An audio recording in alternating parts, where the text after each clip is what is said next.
Thank you very much, Mr. Chairman, Ms. Donnelly, for asking some questions which I probably try to have an answer to.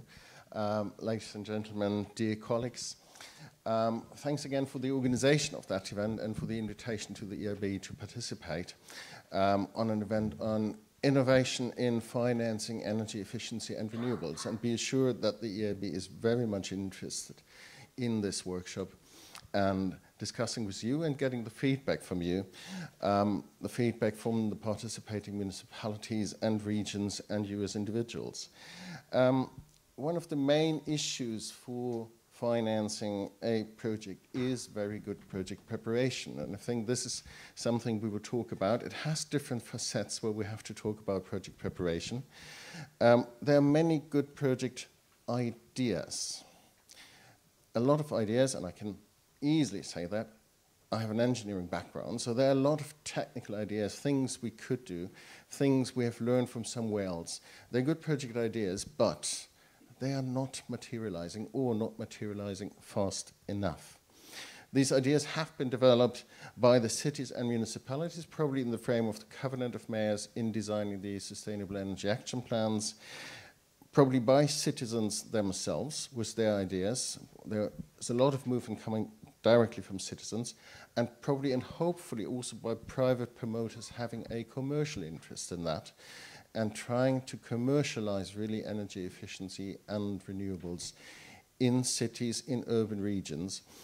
And on the other side, and Ms. Donnelly touched upon that, there is ample of liquidity. There's a lot of money available, technically. There's a lot of money available. And this is looking for good investments. There's money from pension funds, there's money in banks, there are private saving accounts which do not give a decent return nowadays, and there's ample possibility for that money to be invested.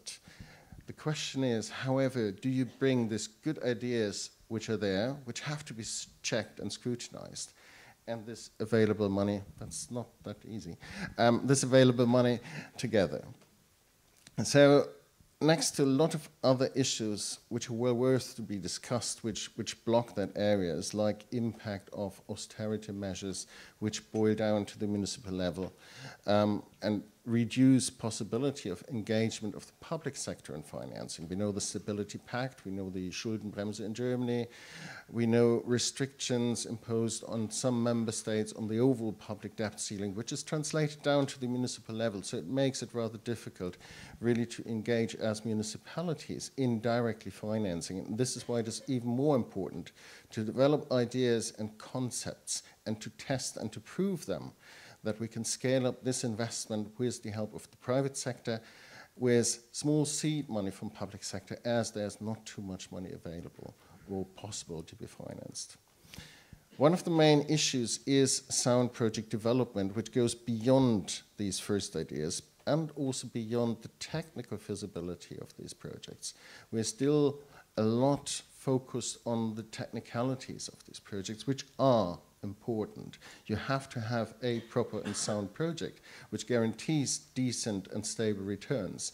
But the project preparation must go beyond, and we can't take for granted that a sound project, you go to a bank and they say, well, this is nice, this is what we're going to do. You go to a fund, or you go to, we talked about structural funds, let's go to managing authorities. It's not a given that these projects fits into it. It's not a given that a technical sound project finds the finance partners. But this is one part of the project development, and it's one of the major barriers to have sound project development for energy efficiency and renewables. And I think it was that analysis also back in 2008, 2009, when we started the discussion between the Commission and the EIB, how can we accelerate and also to grow that market for energy efficiency, and how can we go beyond, let's say, the business as usual, small, tiny project. We refurbish one school, we name it a pilot project, we go to the second school, and we have lessons learned, and then probably do the third school. There are too many schools, and refurbishment rates are too low that we can further allow that approach, and we have to bundle projects together to make them big to achieve the targets. but also to attract them to the financial sector, which is relatively difficult to go to that piecemeal approach in small projects. That was one of the starting points when we developed the ELENA facility jointly. Some other facilities came also, notably from the executive agency later on, the Project Development Assistant, MLAE. Some other public banks also worked on that. For the part the EIB is supporting, more than 40 projects have now been supported, supporting investments of over 3.6 billion euro. This sounds a lot compared to the challenge we are up to, investing 100 billion in energy efficiency in buildings alone per year. This is still by far not enough, so it's also a call to replicate what has been done in that project and also to continue in these projects, which some of them already finalized, some of them are still ongoing, already to think about the second phase and how to scale this up, which was already a big scale. If we look at the province of Barcelona, developing a pipeline of 100 million euro worth of projects in changing environments, feed-in tariffs disappearing, redesigning the projects, really going towards energy efficiency, 100 million. This is a lot. Still, there is potential, and we made a joint study with the province when we also decided on possible finance for that project, that the potential in that province alone is 500 million. So already now thinking about how he can scale this up and how he can get the lessons learned of that. A lot of these projects which I've just mentioned are present today at this workshop. So try to discuss and try to see especially the problems, the failures, and where it was difficult. So you don't have to make the same failure twice. Everybody's allowed to do its own failures. But if you have the possibilities in this workshop to learn from the others, probably this is a good point, really to be open and blunt about what worked and what worked not, and then try to get the lessons learned out of that. A lot of these projects we'll talk these 2 days about is about using innovation, using ESCOs in financing, and also critically reflect on how the industry is responding to that.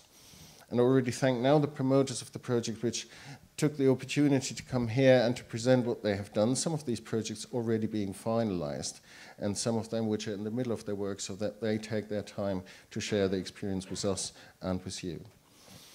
You will see that not everything went by plan in that project. Changes in regulatory framework, changes in the market, changes also in political priorities. So sign up where one started in a 4 years process where you have midterm election in the meantime is a challenge if you want to keep the project on track. I will not go in further details of the projects, and you will have the opportunity to receive some first-hand information. However, let me allow to make some general remarks on what we have seen in the projects. So political support for the projects, because for the time being we're only talking public sector promoted projects or public sector engaged projects, and we probably have to go also beyond that one. But this must be ensured during the project cycle. And I think this is key in the preparation, that you talk to local constituency when developing this project, and that you have all the actors, probably also beyond party boundaries, aligned to that. The given time frame seems, from what we see, relatively ambitious. And we see a lot of projects where tendering procedures are delayed, but even the time to mobilize consultants and own staff takes time, because it's not a given also to find qualified staff and qualified consultants. So this is really some of the bottlenecks where probably also further action can be done for vocational training, for having the right staff to develop this type of projects. Early discussion with the market is key. Despite some rather general statements also from the ESCO industry on how important these activities are, and despite all the support given by the Commission in political guidance in introducing this in the Energy Efficiency Directive and by member states in pushing that, there is still reluctance also by the industry to engage in projects when it comes to tendering. And you will see in this workshop that some of the projects, they developed a rather good pipeline, and the response from the ESCO industry was relatively limited. And we have to discuss why this is the case and what are the bottlenecks and how we can overcome that. But it includes also early discussions with possible financiers of the projects, private banks, public banks to a certain extent, energy efficiency fund like the EEF has been created by the Commission and the EIB and supported by Cassa Depositi Prestiti, but also to talk to managing authorities first. You mentioned the ring-fenced money under structural funds, European Structural and Investment Funds, which is a lot of money, for sure not sufficient, but also for managing authorities to see how your project would fit into that and to guarantee the highest leverage on that, and how you can, with the support also of the ELENA facility, design and work on the financial instruments which are needed to go beyond the pure grant approach, which is still the majority of the projects, most likely. So project development is not the single, project development assistance is not the single and only solution and silver bullet, but can contribute to unblock some parts where we need the implementation, and we have to work on further scaling this up and further replicate good examples. From the EIB's point of view, we're willing to continue this facility and to further support that, but we're also working on the other building blocks which you need for that. We have started a new initiative which works with banks to guarantee risk on there, also with support from the European Commission. We have the European Energy Efficiency Fund, which can be scaled up further and can provide also other instruments which can go alongside the existing instruments, and we can partner and attract more private capital in there. We're supporting with JASPER's managing authorities also to think about how to design proper programs. JASPER's usually working on major projects only, but also talking to managing authorities how you can design good rehabilitation programs and how you can achieve highest leverage in there, taking also into account affordability issues in some of the member states where this is needed. There are a lot of questions around what is called the Juncker Plan, the European Fund for Strategic Investments. The current situation is that there's a lot of discussion between Parliament and Council about the details, so it will not be possible for me to have a say on how in detail we're going to work. But what you may have noticed, the bank is already going proactive, and we have already, our board has already agreed to the first projects which could potentially, if then eligibility rules allow, could be financed and supported by what is called generically the Juncker Plan. So the first projects have been decided already by the EIB, decided by the board to finance these projects, starting already early before final legislation and final rules are set. So the bank is very much interested, and I'm also glad to say the Commission took already the initiative in the energy efficiency sector to invite promoters to have first discussions with them on how projects could be supported. This was joint discussion between promoters, member states, Commission and us. And I think this is a good forum where you can start some first discussions and can get feedback, which we later on can feed back into the process, however this will be defined. The same goes through on the side of possible advisory activities to that. The bank has regrouped all advisory activities already, and what's called in the draft legislation the advisory hub will draw on existing initiatives. And I think what we have built in the last half decade with the ELENA facility could be one of the building blocks to help to get this done relatively fast. And you learned about that Parliament asked for ring fencing 5 billion for energy efficiency, which did not materialize. But I think if we look on the nature of the projects, just make yourself thinking about, and we finance large infrastructure. Development of large infrastructure takes also time. If we look on thermal rehabilitation projects, if we talk on buildings, just take the case of the city of Bucharest.